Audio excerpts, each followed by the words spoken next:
A gente começou na semana passada uma nova série de mensagens nos nossos cultos. Nós chamamos ela de Encontros com Jesus.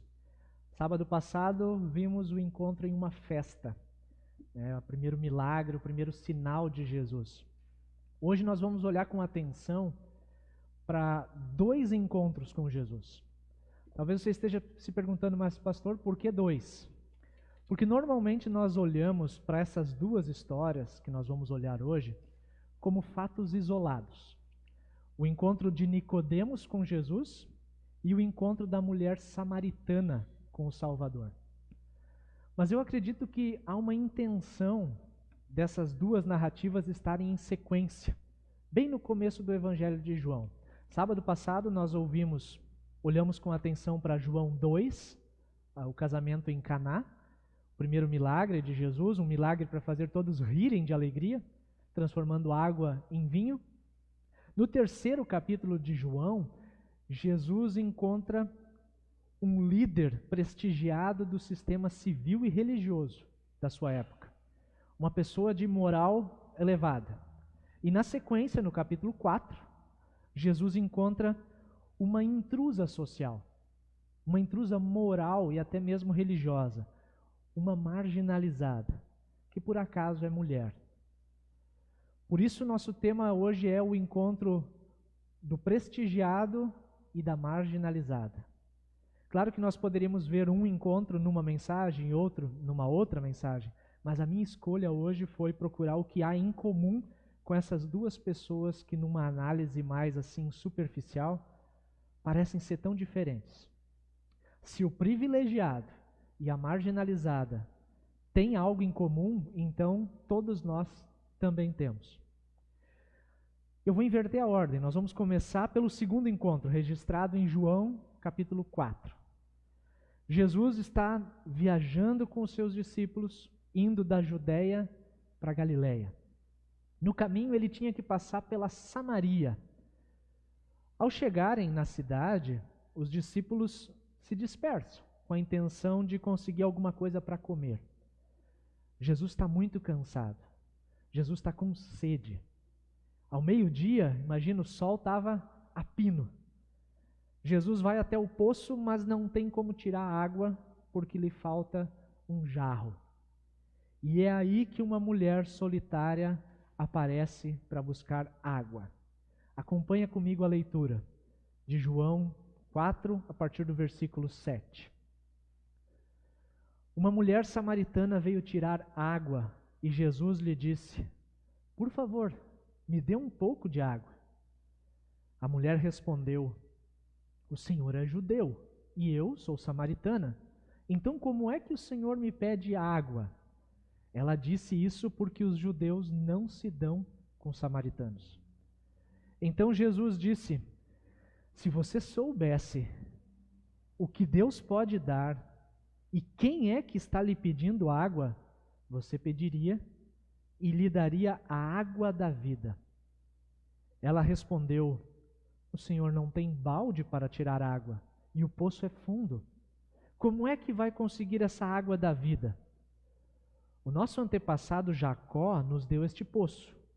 Ele, os seus filhos e os seus animais beberam água dali. Será que o Senhor é mais importante do que Jacó?" Então Jesus lhe disse: "Quem beber desta água terá sede de novo, mas a pessoa que beber da água que eu lhe der nunca mais terá sede, porque a água que eu lhe der se tornará nela uma fonte de água que dará vida eterna." Então a mulher pediu: "Por favor, me dê dessa água. Assim eu nunca mais terei sede e não precisarei mais vir aqui buscar água." "Vá chamar o seu marido e volte aqui", ordenou Jesus. "Eu não tenho marido", respondeu a mulher. Então Jesus disse: "Você está certa ao dizer que não tem marido, pois já teve 5, e este que você tem agora não é de fato seu marido. Sim, você falou a verdade." A mulher respondeu: "Agora eu sei que o Senhor é um profeta." A conversa entre os dois, ela ainda continua. mas nesse trecho nós já temos muita coisa para nós pensarmos. Essa conversa tem alguns detalhes realmente extraordinários. O primeiro detalhe impressionante da história é o fato de Jesus ter iniciado a conversa. Eu sei que isso parece estranho, mas certamente Jesus ter puxado uma conversa com aquela mulher foi muito incomum. A mulher ficou chocada com a iniciativa de Jesus. Afinal, judeus e samaritanos eram inimigos, eles não se davam. Alguns séculos antes, a maioria dos judeus tinha sido levado cativo para a Babilônia. Alguns que ficaram para trás se casaram com as mulheres cananeias e praticamente acabaram formando uma nova tribo, os samaritanos. Eles pegaram parte da religião judaica e parte da religião cananeia e criaram uma nova religião misturada, sincrética. Por isso os judeus consideravam os samaritanos como uma raça inferior. E claro, eram hereges, tinham religião diferente. Além disso, era também considerado escandaloso um homem judeu falar com qualquer mulher estrangeira em público. Outro detalhe importante: a mulher saiu para buscar água ao meio-dia. Nós que vivemos num local em que basta abrir a torneira para ter água, nós não conseguimos ver nada demais aqui. Mas o mais comum era buscar a água pela manhã, já que o sol não era tão quente e ia-se ter água para todos os afazeres domésticos ao longo do dia. Algumas mulheres normalmente se juntavam para ir buscar água no poço. Então, por que essa mulher estava indo buscar água sozinha, ao meio-dia? Muito provavelmente ela era uma marginalizada dentro da sua própria sociedade, da sua própria comunidade. Uma pessoa com má fama entre os seus. Assim, quando Jesus começa a falar com ela, deixa de lado quase todas as barreiras importantes que as pessoas são capazes de construir entre si. Nesse caso, a barreira da raça, a barreira da cultura, a barreira do gênero, a barreira moral davam conta de que ele, Jesus, um homem judeu religioso, não tinha nada que ver com aquela mulher. Mas Jesus não se importou com isso. Consegue perceber como essa atitude é radical? Ele passa por cima das divisões humanas para estabelecer uma conexão com aquela mulher. A mulher fica espantada com isso. E nós também deveríamos ficar. Jesus se mostra aberto e afetuoso para com a mulher, mas ainda assim, ele não deixa de confrontar ela. Ele faz isso de uma maneira muito gentil, muito habilidosa. Ele começa dizendo: se você soubesse quem sou, você me pediria água viva, e se bebesse dessa água, jamais voltaria a ter sede. É claro que Jesus está falando por metáfora. Novamente, na nossa realidade, a imagem da água ela não causa muito impacto. Eu acredito que a maioria de nós nem sabe direito o que é sede de verdade. Mas quem vive no clima árido do deserto conhece muito bem o assunto da sede e da necessidade de água. Sentir sede profunda significa estar em agonia. Experimentar água depois de ter sentido muita sede é a experiência mais satisfatória possível. Mas a água que Jesus oferece não satisfaz só o físico. Essa água mata a sede por dentro. Jesus diz: a água que eu lhe der se tornará uma fonte de água que dará vida eterna. Ele está falando de uma satisfação da alma, uma alegria incrível que não depende das circunstâncias. E aqui nessa altura da nossa mensagem hoje eu preciso te perguntar também: o que te faz feliz? O que te faz feliz? O que é capaz de te dar uma vida de satisfação? O mais comum é a gente responder pensando em algo que é externo. Alguns de nós têm esperança no amor romântico do namorado, da namorada, do cônjuge. Outros têm esperança na carreira profissional. Alguns colocam a sua esperança em alguma figura política ou algum sistema de governo. Algumas pessoas se satisfazem até com o dinheiro e com os benefícios e a aparente segurança que o dinheiro pode trazer. Nós todos temos sede espiritual. Todo mundo vive em função de alguma coisa. Mas o que Jesus está dizendo nessa passagem é que se não for Ele essa coisa que nós todos buscamos, certamente nós vamos nos desapontar. Se essa coisa que nós buscamos para saciar essa sede interior não for Jesus, nós ficaremos completamente desamparados. Aquela mulher marginalizada, ela está sedenta de sentido para a sua vida. Mas por que Jesus parece mudar o assunto da água para a história com os homens? Não parece estranho? Vá buscar os seus maridos, o seu marido? Não, não tenho. Verdade, já teve 5 e esse agora atual não é. Na verdade, Jesus não está mudando de assunto. Ele está provocando ela quando diz: se quiser compreender essa água viva que eu ofereço, você primeiro precisa entender como tem buscado essa água por suas próprias forças. É como se ele estivesse dizendo, no fundo da alma daquela mulher: você vem tentando conseguir essa satisfação por meio dos homens e não tem dado certo. A sua necessidade sexual tem sido o teu ídolo, e se você insistir nisso, nunca vai ter fim, nunca vai ter satisfação completa. A mulher samaritana é o típico caso em que ainda hoje nós colocaríamos o rótulo de pecadora. Seria fácil olhar e dizer: olha, essa é uma pecadora. Afinal, sempre é mais fácil apontar o pecado quando ele está no outro, na outra pessoa. Mas antes de entrar nesse tema, eu quero te convidar a ouvir sobre o que aconteceu antes disso. O encontro de Jesus com Nicodemos, um privilegiado líder civil e religioso. João capítulo 3, a partir do versículo 1. Havia um fariseu chamado Nicodemos, que era líder dos judeus. Uma noite ele foi visitar Jesus e disse: Rabi, Rabi quer dizer mestre, nós sabemos que o Senhor é um mestre que Deus enviou, pois ninguém pode fazer esses milagres se Deus não estiver com ele. Jesus respondeu: eu afirmo ao Senhor que isto é verdade. Ninguém pode ver o reino de Deus se não nascer de novo. Nicodemos perguntou: como é que um homem velho pode nascer de novo?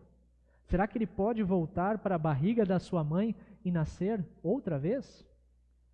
Jesus disse: eu afirmo ao Senhor que isto é verdade. Ninguém pode entrar no reino de Deus se não nascer da água e do Espírito. Ao contrário da mulher marginalizada, Nicodemos é alguém que tem status. Ele era um líder respeitado entre os judeus. Provavelmente por isso ele foi à noite, para que ninguém pudesse perceber essa visita. Ele começa a conversa com muita cortesia, muito polido, mas Jesus o confronta logo de início. Nicodemos, você precisa nascer de novo. Nascer de novo, é daqui que vem essa afirmação que é tão carregada de sentido para nós cristãos. Hoje, no nosso tempo, nós imaginamos que os que precisam nascer de novo são aquelas pessoas mais instáveis, são os mais fracos, os que tiveram uma vida de fracasso, uma vida de pecado e que precisam de uma reviravolta que os possa transformar, nascer de novo. Talvez nós diríamos para a mulher samaritana de má fama: você precisa nascer de novo. Mas Jesus inverte tudo e diz para o líder religioso, para o mestre Nicodemos: você precisa nascer de novo. Em vez de confrontá-lo pela falta de satisfação, como no caso da mulher, posso lhe dar a água que satisfaz de verdade, água viva? Aqui Jesus confronta pela autossatisfação. Você não é capaz. Você precisa nascer de novo. O que você precisa fazer para nascer? Aconteceu algum planejamento da tua parte? Nada. Você não fez por merecer, não contribuiu em nada para nascer. É um presente gratuito de Deus. O mesmo acontece com o novo nascimento. A vida plena e eterna é um presente. É pela graça. Não há esforços morais nem religiosos capazes de ganhar essa vida, capazes de merecê-la. No fim das contas, todos nós precisamos nascer de novo, porque todos nós temos uma sede interior que nós não vamos conseguir saciar por nós mesmos. Existe algo em comum nessas duas pessoas tão diferentes, Nicodemos e a mulher samaritana. Algo que também todos nós temos em comum.